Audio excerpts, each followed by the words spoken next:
Assalomu alaykum, aziz nuroniylarimiz, qadrli otaxon onaxonlar. Bugun biz siz bilan birgalikda mamlakatimizni larzaga solayotgan har birimizning xonadonimizga, ayniqsa sizlarning osoyishta keksaligingizga og'ir yuk bo'lib tushayotgan yangi tariflar haqida so'zlashamiz. Xudo haqqi, bu nima degan gap? Davlat bizni qo'llab-quvvatlash o'rniga go'yoki yashashimiz uchun eng zarur bo'lgan narsalarni ham ortiqcha dabdaba deb hisoblamoqda. Nahotki keksalikda tinchgina hayot kechirish ham ortiqcha talabga aylandi. Axir sizlar umringizni shu vatanga bagishladingiz.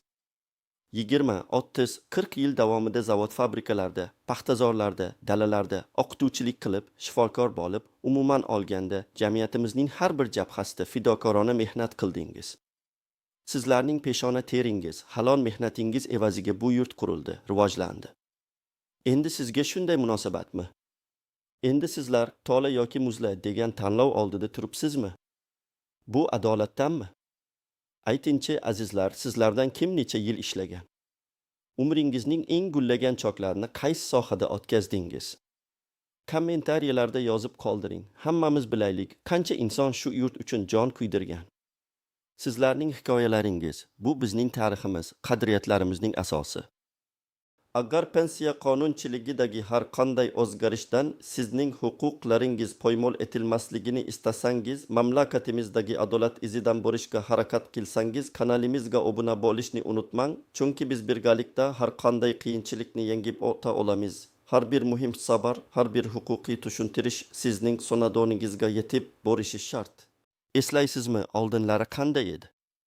Elektr energiyasi va gaz narxi hamma uchun, ayniqsa kam ta'minlangan oilalar va pensiya yoshidagi fuqarolar uchun ancha arzon edi. Davlatning siyosati ijtimoiy himoyaga yo'naltirilgan edi. Hech kim qishda sovuqda qolasan degan tahdidni eshitmagan. Keksalarga hurmat, mehr-oqibat degan tushunchalar shunchaki quruq gap emas, balki hayot tarzimizning ajralmas qismi edi. Mahallalarda bir-biriga yordam berish, holidan xabar olish odatiy hol edi. Pensiya jamg'armasi ham o'z nomini oqlab, pensiya to'lovlarini o'z vaqtida, odamlarning ehtiyojlarini hisobga olgan holda amalga oshirardi. Har bir nuroniy o'z uyida tinch va osoyishta yashashga haqli ekanligini his qilar edi. Bu bizning qadriyatlarimiz edi. Bugungi kunda esa vaziyat tubdan o'zgarmoqda.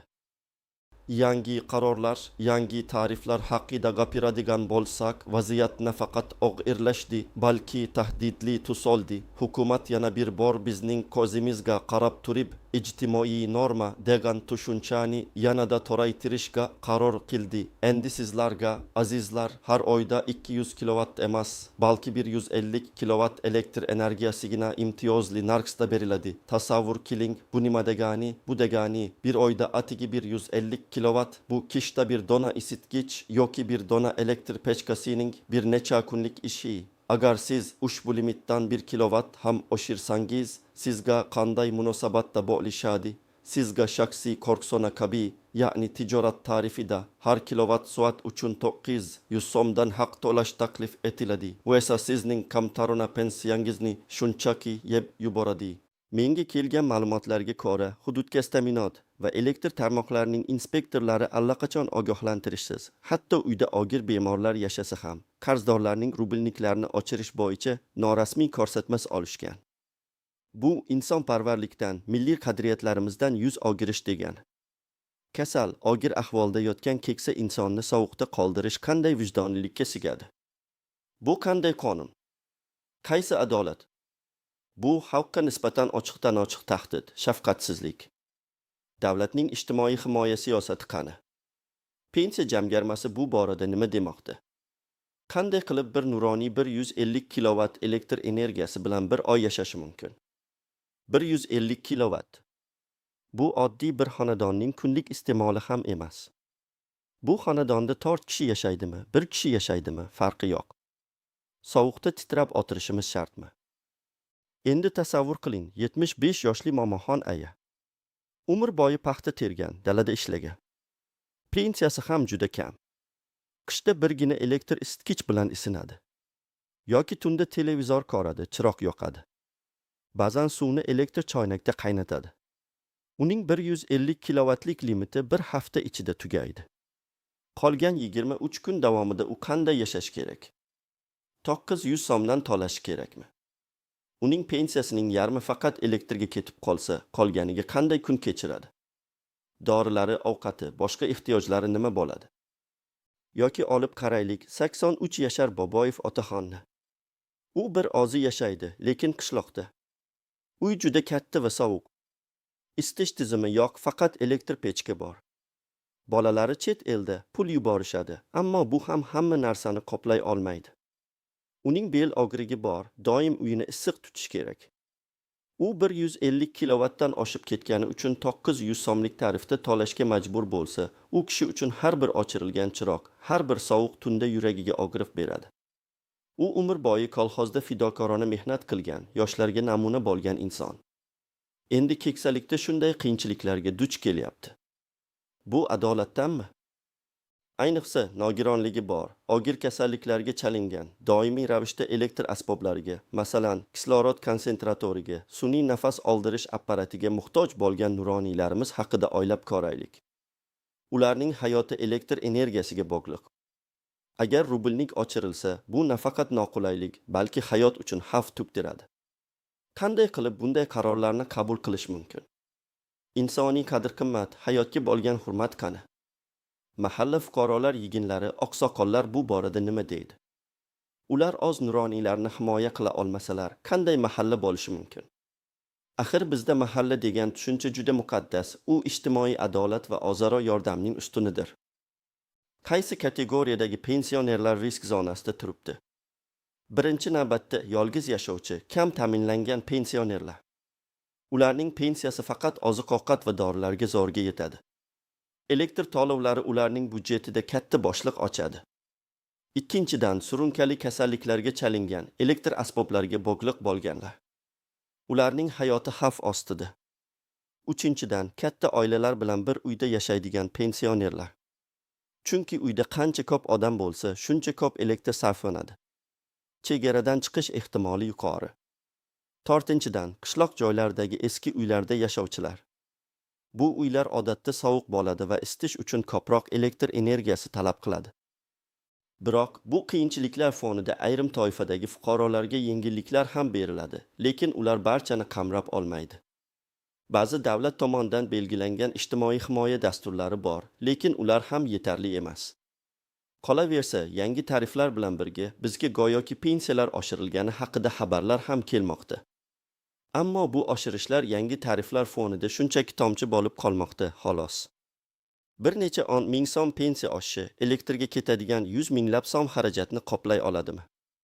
Qoplay olmaydi. Bu shunchaki ko'zbo'yamachilik.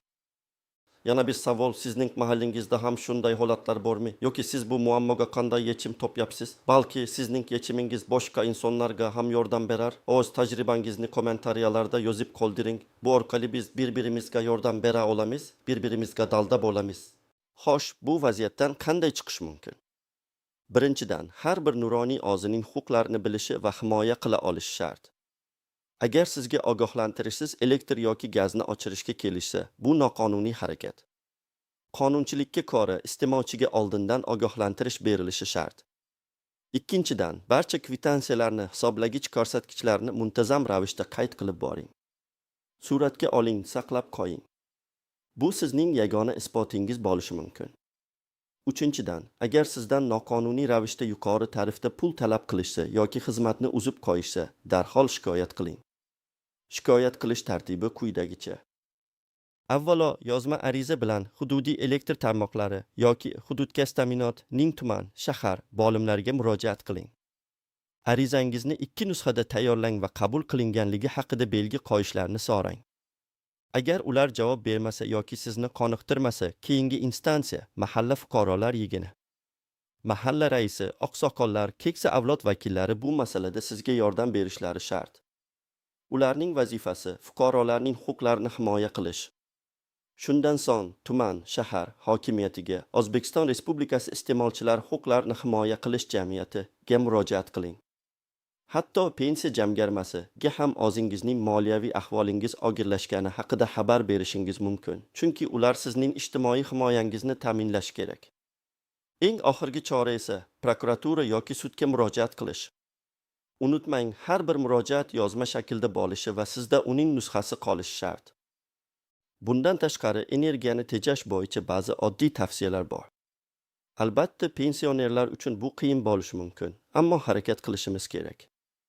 Eskirgan lampalarni energiya tejovchi, ya'ni LED lampalarga almashtiring. Bu birinchi qadam. Ishlatilmayotgan asboblarni rozetkadan sugurib qo'ying. Uylarimizning eshik va derazalarini izolyatsiya qiling. Yog'ochdan qilingan eshik-derazalar oraliqlari ko'pincha sovuqni o'tkazadi. Mahalla ahli bilan birgalikda yordam berish masalasini muhokama qiling. Balki qo'ni-qo'shnilar, yaqinlar bir-birlariga yordam berib, birgalikda bu qiyinchiliklarni yengib o'tish yo'llarini topishar. Yoki mahalla tomonidan kam ta'minlangan oilalarga yordam fondlari tashkil etish mumkin. Davlatdan doimiy yordam kutishdan ko'ra, o'zimiz ham harakat qilishimiz kerak. Xo'sh, azizlar, bugungi vaziyat shuni ko'rsatmoqdaki, bizning davlatimiz, afsuski, o'z nuroniylariga yetarli darajada gamxo'rlik qila olmayapti. Bizga berilayotgan va'dalar, go'yoki farovonlik haqidagi gaplar shunchaki bosh gap bo'lib qolmoqda. Hayotiy misollar shuni ko'rsatadiki, pensionerlarimiz nafaqat moddiy, balki ma'naviy jihatdan ham og'ir ahvolga tushib qolishgan. Ularning umr bo'yi qilgan mehnati, fidoyiligi qadrlanmayapti. Bu adolatdan emas. Bu insoniy emas. Bu bizning milliy mentalitetimizga, hurmat va ehtiromga asoslangan qadriyatlarimizga zid. Xulosa qilib aytadigan bo'lsak, azizlar, pensiya jamg'armasi ham, davlatning boshqa tuzilmalari ham o'z funksiyalarini to'liq bajarmayapti. Odamlarni qiynash emas, ularning hayotini yengillashtirish davlatning asosiy vazifasi bo'lishi kerak. Bu yangi tariflar sharoitida bizning nuroniylarimiz haqiqatdan ham pul to'lab, qishni issiq uyda o'tkaza oladimi yo muzlab qoladimi? Mana shu savolga men sizlardan samimiy javob kutaman. Izohlarda o'z fikr-mulohazalaringizni, tajribalaringizni va hissiyotlaringizni yozib qoldiring. Sizning har bir fikringiz biz uchun juda muhim.